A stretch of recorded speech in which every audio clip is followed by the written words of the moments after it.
going to demonstrate how to operate a skill saw, electric power skill saw.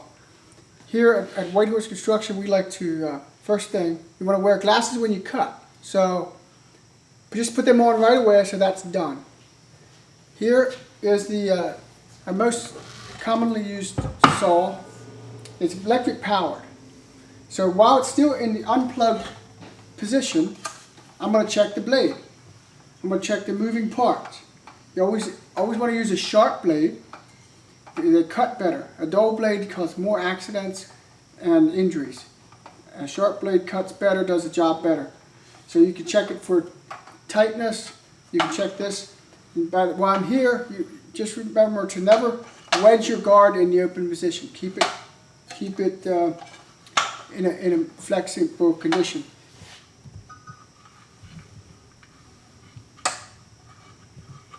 And when you're cutting, remember that this saw can travel back a foot before that guard closes.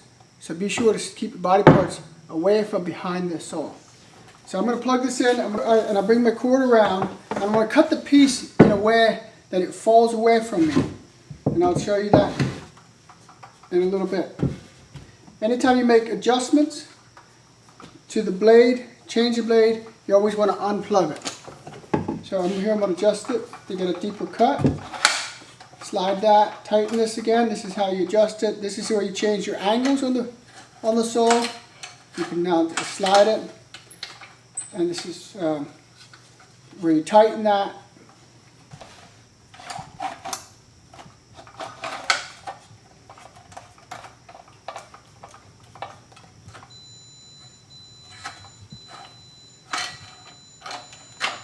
Down. So now I'm going to plug it back in. I'm going to show you how to make a simple saw cut. So that the piece, you want to grab the piece with your left hand that you're cutting, with your right hand, and then cut the bigger, keep your saw in your bigger piece.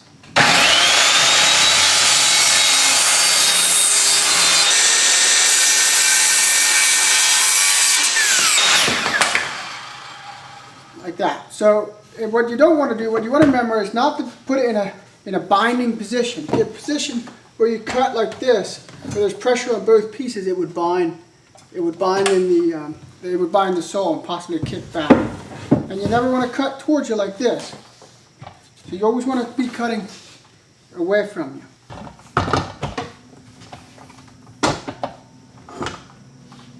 And there's a thing here to pinch your cord in. Yeah, and just remember, set your saw down. You keep your saw square. You don't want to drop it, throw it around, because it just it tends to make your saw off square here. I just want to demonstrate here a quick basic overview of how to operate this battery powered saw. It's much like the electric saw. First thing you do is check your moving parts, check for the blade being tight, nice and secure. Check for sharpness. Always use a sharp blade. And remember that the dull blades cause more injuries. And that this is square. You can adjust your saw here to make angle cuts. Slide it up and down, tighten it. You can set the depth, slide up.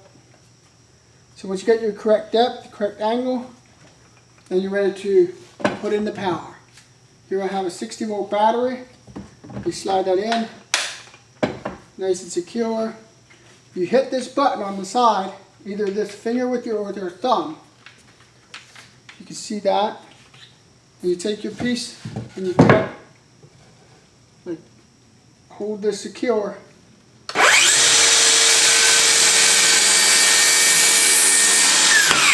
And let that fall away. What you want to avoid doing is standing directly behind it, having your foot behind it, your toes, your fingers, any limbs behind it. You want to always keep off to the side of it. You want to avoid cutting towards yourself or cutting in a pinch situation where your wood is against something and you cut, it'll pinch the blade like that. So one more cut. Hold it secure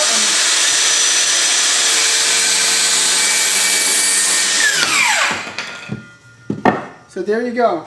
To take the power off, you depress this battery and you slide that out. And then take care of your saw, keep it clean, and it'll work for you for many years. Today we're going to show you how to wrap up a cord. It's the end of the day, and you're going to wrap up the cord.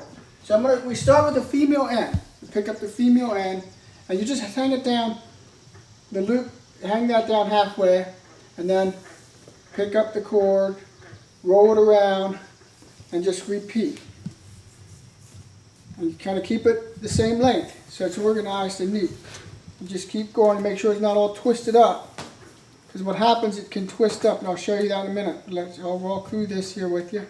And so then when you come to the end, you come to the male end, you hang it on the opposite side of as the female. And you take that last roll and you wrap that around. And then you're ready to hang your cord up in the truck or wherever it may be.